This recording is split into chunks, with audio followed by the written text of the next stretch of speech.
My dear crystal lovers, welcome back to the channel.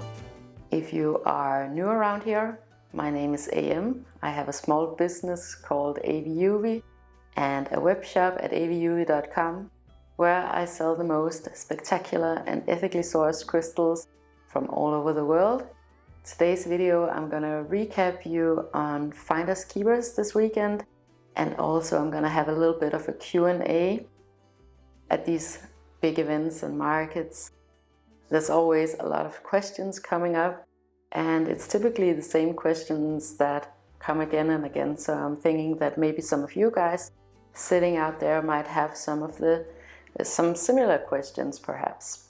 For those of you who don't know, Finders Keepers is this big event here in Copenhagen. It happens a couple of times a year, and it is just the epitome of sustainable luxury, of coolness, of innovation when it comes to design. Very, very popular. Yeah, I want to show you some footage of the line because it's a big deal here in Copenhagen. This is where you want to go if you want to find the newest, the coolest, the most upcoming, and yeah, it's very, very popular. So I'm always really honored to be part of it, and I've been there with AVIUVI a couple of times before. Such a success, and it was this time too, despite of, the conditions that we're in, especially here in Europe right now, with the energy crisis and everything. So it was a little bit different than it was last year. It's way harder in many ways, but there are also some good things coming on. Like, for example, my experience is that customers are a lot more careful when they select what they want to buy. There's a lot more focus on what you need, and you're not just consuming, you're actually being really mindful of what you want to have in your space, what types of clothes you want to wear. So I think in many ways this is a really good thing, and some really positive things will be born out of this situation. Yeah, yeah, but it is a struggle, and it always is complicated having a business. I know, of course, a lot of business owners here in Denmark who sell different lifestyle products and have stores, and yeah, it's problematic at the moment, but I think something good is going to come out of this, and I'm not just being optimistic and trying to manifest something positive. I think it's a really good thing, actually, that the customers, including myself, are a lot more selective in what they choose to buy, a lot more critical, and yeah, just more mindful and conscious, and that's always a good thing in my opinion. There are a lot of really good small businesses that really do a good job at sustainability and ethics, and has really good products and prices and everything, and it can be hard to find them. So hopefully collectively we're gonna help each other out with finding these really good businesses, because where you put your money really is important in terms of what kind of world you want to see in the future. So of course I want to emphasize on telling you guys about Finders Keepers and this concept, because they really facilitate small businesses, this freedom of everybody being able to make their own businesses and have their own businesses, and providing a really good platform where they attract great customers who are interested in what they have to sell. And of course I shop a lot for myself too. I didn't have that much time to find a lot of things because I was busy with my own shop. One thing that I did get were these really beautiful linen tea towels by a company called Do Design. A really, really cool girl and mother, and she has the best values, and I needed tea towels. Anyway, linen, it's natural, it's the color of the flags. And yeah, I love surrounding myself with these tactile materials. So of course I wanted to give her a shout out, and I'll leave a link for her online store or website in the description below too. If you need tea towels, go and get them. And of course, I want to thank all of you who stopped by my shop, who shopped, and who... I mean, I love my customers. You guys are so cool, so inspirational. Yeah, I couldn't thank you enough, because you're the reason why I'm sitting here. Yeah, it's really moving to me when you guys come and support me. So to the questions, the number one question that always comes up is, how did I start selling crystals? And it's a bit of a long story, so I'll do it short. Formally, my education is as a designer. I've had a clothing company, and I've worked in the fashion industry. And I really did think that I was going to work in the fashion industry. The more I got into it, the less I wanted to be in that industry. And I definitely wanted to do something that was more sustainable, so I made my own brand with sustainable clothes called AVIUVI. And while I had AVIUVI, it expanded, and I wanted to make jewelry too. Andreas and he was doing another project, and we were sourcing for various materials. So we stumbled upon this guy here in Denmark who had a big stock of different stones and crystals and materials, and we went to see him. Andreas, he was sourcing something for some sculptures he wanted to do, and I was just kind of tagging along. So while we were there, I stumbled upon Herkimer diamonds, and I had never heard about them before. I just thought they were really pretty and beautiful. I loved that they were from New York, and we have a connection to New York, so yeah, it just seemed right at the moment. I did want to expand with jewelry, so I just bought the raw material.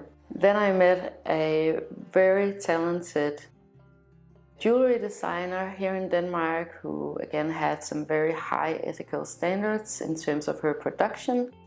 And we made a kind of a collaboration, or she agreed to make some jewelry for AVIUVI.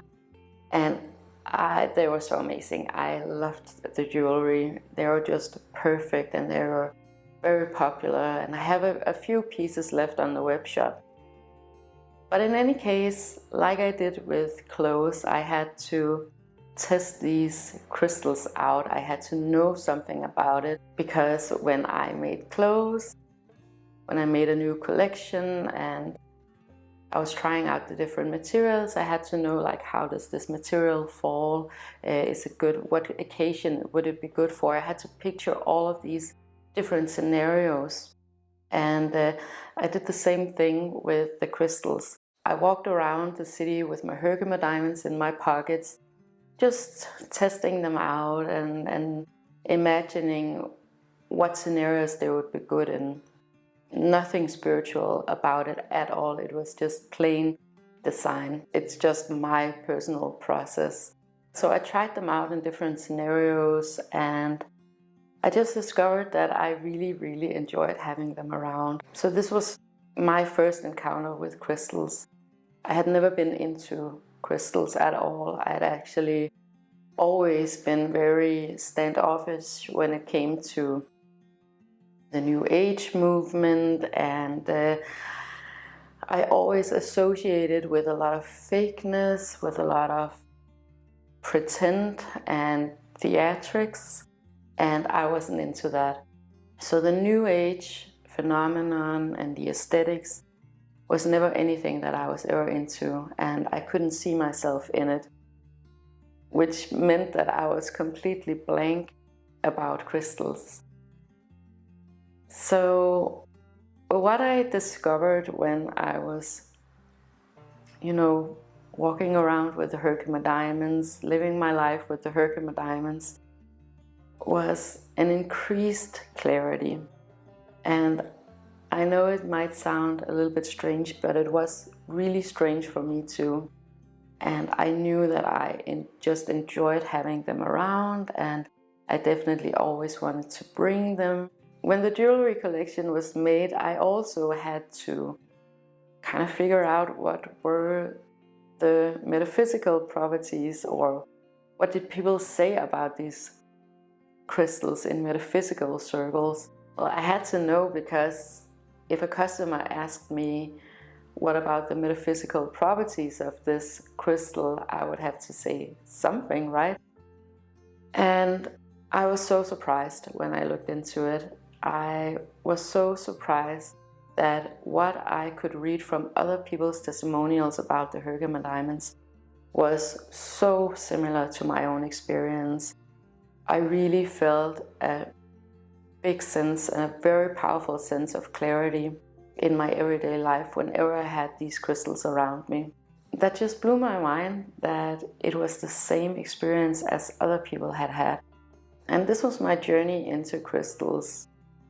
I never really felt that I actively got into it. I feel like I was more sucked into it, or I don't know. It was a strange time.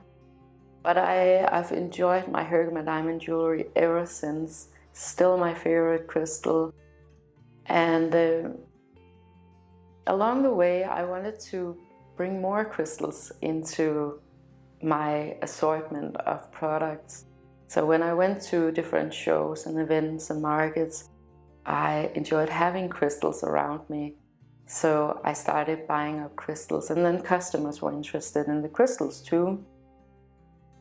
So I think it was a very childlike, very organic way of coming into crystals. I was very mindful of not reading too much about crystals or watching videos about crystals, because I knew for myself that I would be very skeptical about whatever was said. So I really enjoyed this very naive and very childlike approach to discovering crystals. What I really quickly discovered was that for me, the raw crystals had a way bigger impact on me than the cut and polished crystals. First of all, in my opinion, they are much more beautiful. And secondly, in a more metaphysical sense, it's just way more amplified. So I really quickly leaned towards raw crystals. And of course, just like my fashion brand, I wanted everything to be ethically sourced. I wanted to know who found the crystals, where it was found. And that was really different from fashion. Because in fashion, there are a lot of regulations. There are a lot of places where there are problems too, but you can actually get a lot of really good high quality products that are ethically sourced. Who, like in this case, found the flax, who spun it, who weaved it. So you can get a lot of information when it comes to fabrics. That doesn't really exist when it comes to crystals. There are no real regulations. So people say a lot of things. They say that it's ethical. They say that it's sustainable or whatever, but in reality it's not. And that's because you can actually just say that without any proof.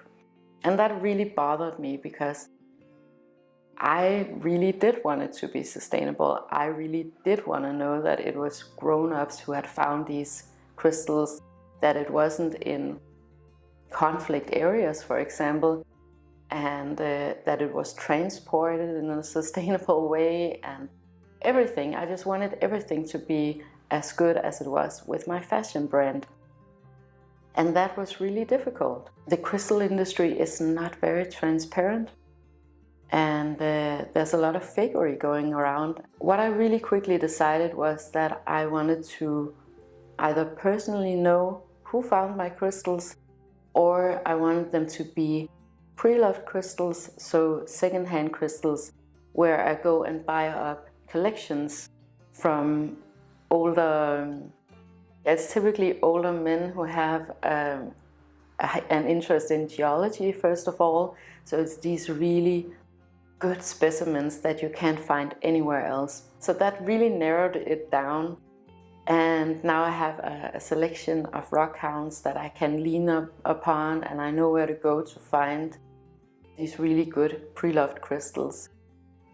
So that's how AVIUVI kind of developed, and at some point I split it up, so I had AVIUVI and then I had AVIUVI. So you guys are really coming along on my personal journey too. It wasn't that long ago that I think it was about 5 years ago that I started AVIUVI, and I started it really small.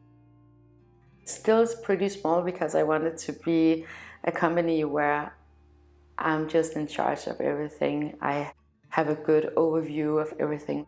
I always saw myself as being really spiritually connected. But I never found myself in a community where I really resonated. And I know that a lot of people feel the same way too.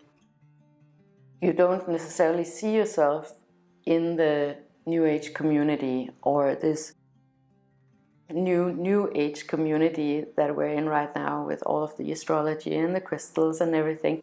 It always to me felt like I was placed into a box that I had to conform to a certain set of values, and it always felt pretty theatrical to me. Yeah, it just rubbed me the wrong way, and I know that the people that are attracted to me and to AVIUVI, they also felt the same way. So I'm really just enjoying seeing everybody gathering around AVIUVI, recognizing what this company is. And I'm not interested in selling cotton polished crystals or quick fix solutions, or telling you guys that if you do this thing or if you buy this crystal, you're gonna win the lottery. I will never ever tell you guys that. I'm always gonna be honest with you, and I promise not to oversell anything. These are beautiful, beautiful objects that Mother Earth has made. And even if you take the entire metaphysical part of crystals out, crystals are absolutely amazing and just a wonder of nature. So that's what I get the most also when I go to places like Finders Keepers, because oftentimes this is the first time that these customers ever engage with crystals. So they have this really pure approach to the crystals, and they're just in awe of nature, how nature made these beautiful objects over millions of years.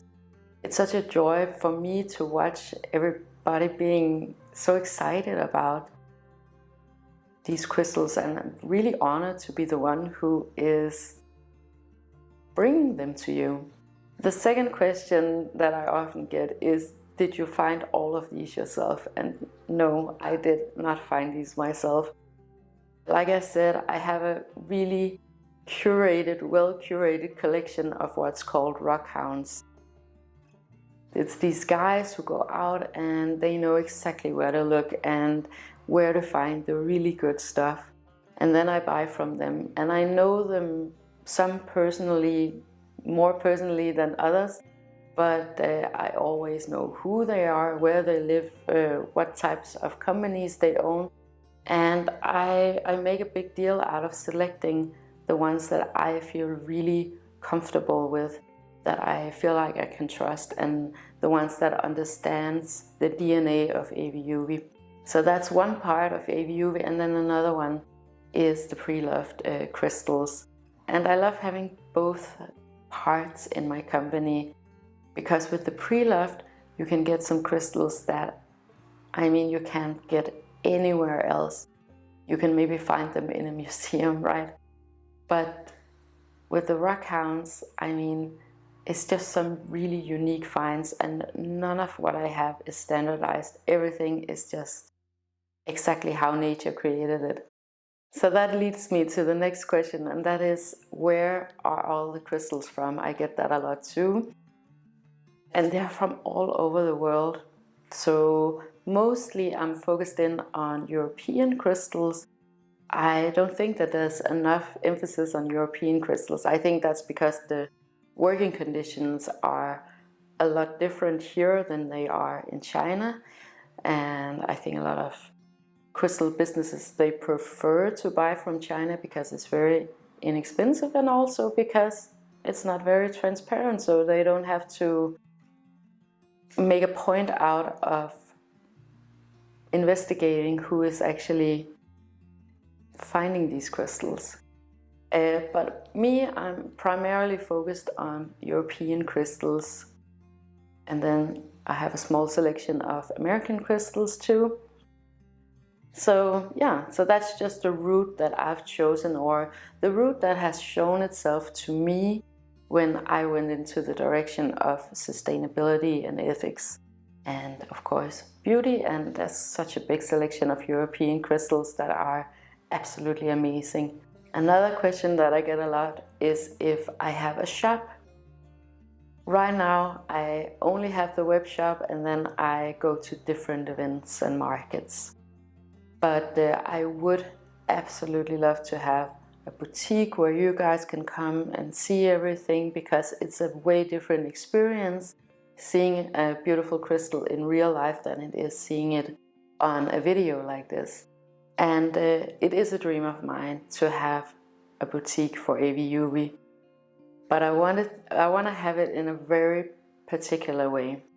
So for example, I want to own the entire boutique, and preferably I want to own the entire building that I'm in. One thing is that I want it for investment purposes, but also I just want to be in control of it. Right now there's a lot of shops that are closing here in Copenhagen. A lot of the big shopping streets, I think it's every other shop that is closed at the moment. And the ones that are staying are the ones where the owners of the shop actually have their own store there, and they're not renting.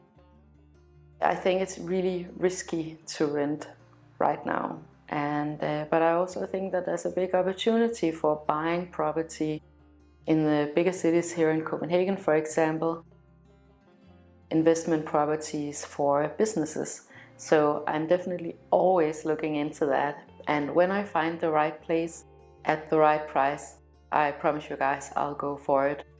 But in business, I want to wait around to get it exactly the way that I want it. I'm not in a hurry to get everything done all at once.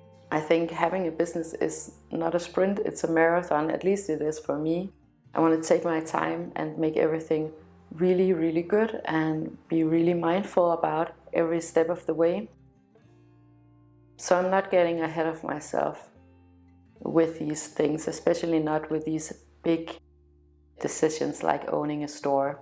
So one thing that I actually really enjoy is when you have an appointment and you come up here to the apartment, and I have you one-on-one, and I can tell you all about the crystals, and yeah, we just have a more intimate moment about it, and I can assist you better, I feel like, with making the right choices for you. It's just another setting than at the markets. So, but I really love those more intimate settings. The web shop, I do want to work a lot more on the web shop, because it's a great web shop that I have, and I have some great products. So I want to get better at that, and I want to provide all of you guys with these crystals all over the world, wherever you live, because these are really, really good crystals. One super funny question that I get a lot is about the pyrite, and this is my piece that I have here. I love this one. It's in my kitchen, a little bit dusty at the moment. One question that I get every time and all the time is, how was it made? So for many people, they think that this was a piece of concrete where someone made metal cubes and just placed them into the concrete. But this is actually how nature created it. So we have a piece of limestone here, and the pyrite cubes, these crystal formations, are completely natural in the nature of the crystal. This is how the molecules and atoms have gathered and collected over millions of years. And this is always really mind-blowing to people. It always gives me a lot of joy in my work when I am able to show customers how amazing nature is, because obviously I cannot take credit for making these things. And it's so funny when you're a designer, you're used to creating, but when you come across crystals like these, you know that there's no chance in your lifetime that you'd ever be able to create anything like this. So it's always a really humbling experience, and I just love sharing that with everybody. So the last question is a really Danish one, I feel like. It is, what are you supposed to use them for? And when Danish people, they ask this question, they don't ask what are the metaphysical properties of this crystal. They ask, what's the purpose of this object? Because in Denmark, we're always really utilitarian about things. We don't have sculptures around. We don't have things around that don't have a function. It's a very Danish question. I don't think that people ask that everywhere.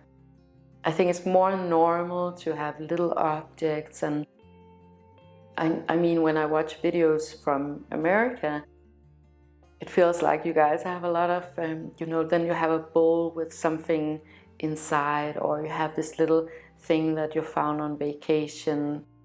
And yeah, we don't really do that here. So it's a little bit of a barrier to get over with having crystals that don't really have a property in terms of functionality. What I often end up referring to is plants.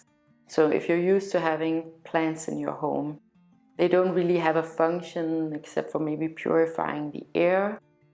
But you love it because it's something maybe that you take care of, or that you just enjoy having around. And that's pretty much the same with crystals. So the only function, or the primary function, is just for pleasure and just for the beauty of it. So that was the video for today, you guys. A little Q&A. If you have any questions, just leave them in the comments. And I want to thank you guys so much for watching this video and supporting the channel. And if you did enjoy this video, please make sure to like, share and subscribe. It helps me to know what you guys want me to talk about. And it also helps others to find this content, if that is what they're looking for. I wish you the most amazing day with so much love to you and to yours.